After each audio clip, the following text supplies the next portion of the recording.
রাধে রাধে সবাইকে। So hey guys, তোমরা সবাই কেমন আছো? আশা করি ভালো আছো। আর আমি খুব ভালো আছি। চলে এসেছি তোমাদের সাথে আবার একটা মিনি ব্লগ শেয়ার করতে।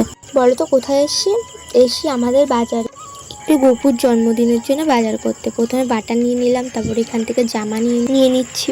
ভিডিওটা আমি দুদিন আগে এডিট করে রেখে দিচ্ছি, আর আজকে জন্মাষ্টমী, আজকে ভয়েস দিচ্ছি। ভয়েসের জন্য পোস্ট করা হয়নি। গপুর বাজার করা পার্ট 1, এখনও পার্ট 2 আর পার্ট 3 আসবে। আর 2টা আসবে জন্মাষ্টমীর, তারপরে 3টা আসবে পরের দিনে। আর এখান থেকে গপুর জামা কাপড় যা যা লাগে সব কিছু কিনে নিচ্ছিলাম। এই ঝুড়ির মধ্যে সব কিছু কিনে রাখছিলাম। আমার একটা জামাও পছন্দ হচ্ছিল না এখান থেকে। বাসি নিয়েছিলাম, 3টে প্যান্ট নিয়েছিলাম, অনেক কিছু নিয়েছিলাম। তোমরা দেখো। আর এই যে হার বের করে দিয়েছে।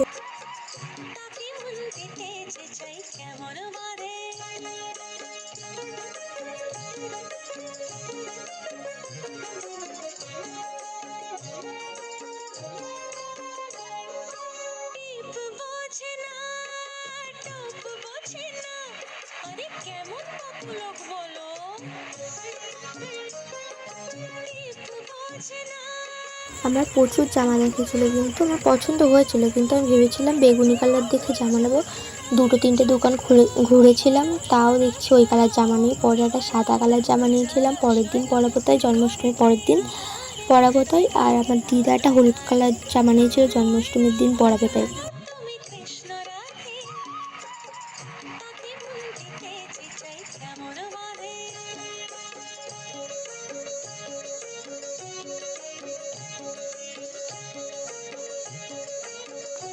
তারপরে একটা হার নিয়ে নিয়েছিলাম, এই হারটা।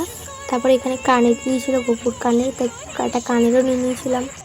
এই যা হার কানে নিচ্ছি, এগুলো কিন্তু আমাদের গপুর জন্য নিচ্ছি না। আমাদের গপুর সব কিছু সোনার জিনিস আর রূপোর জিনিস আছে, আমরা একজনকে দেব। গোপাল আর ওই হার কানের ধরে সব একজনকে দান করব, তার জন্য নিচ্ছি এগুলো। তা গোপালের যা যা জিনিস লাগে সব কিছুই দিচ্ছি, সাজিয়ে গুছিয়ে রেডি করে। আর তার সাথে সাথে আমাদের বাড়ির গপুর জন্য জামা প্যান্ট কিনে নিচ্ছিলাম। আর এইগুলো হলো চুড়ি।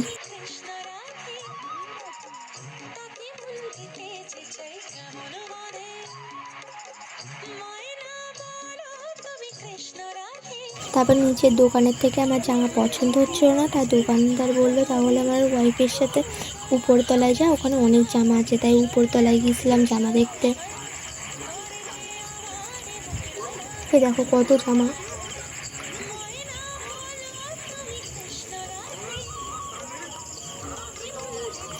কিন্তু ভেবেছিলাম বেগুনি কালার নেবো, কিন্তু 2-3টে দোকান ঘুরে দেখছি বেগুনি কালার কোথাও নেই। আর আছে সুতির জামা, কিন্তু সুতির জামা তো সবসময় দেওয়া হয়, এগুলো একটু ভালো ধরনের। তারপরে ওটা পাইনি বলে সেই সাদা কালারই নিতে হলো। তবে আমার দিদা একটা হলুদ কালার নিয়েছিল, জন্মাষ্টমীর দিন হলুদ কালার পরাতে হয়, তাই হলুদ কালার নিয়েছিলাম। আমি তার পরের দিন পরাবো বলে একটা সাদা কালারের জামা নিয়েছিলাম, ব্যাস।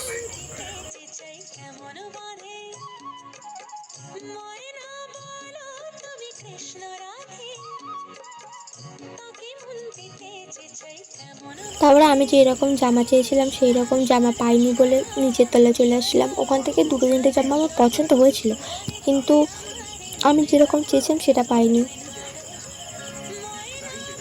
তারপর এদিকে এসে দেখছি দিদা কেনাকাটি হয়ে গেছে। তারপর আমরা বাজারকে চলে আসলাম, কিছু সবজি বাজার করছিলাম।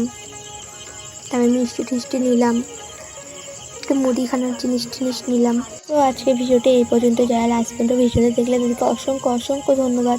আবার দেখা হবে অন্য কোনো ভিডিওতে। টাটা, সবাই বলো রাধে রাধে।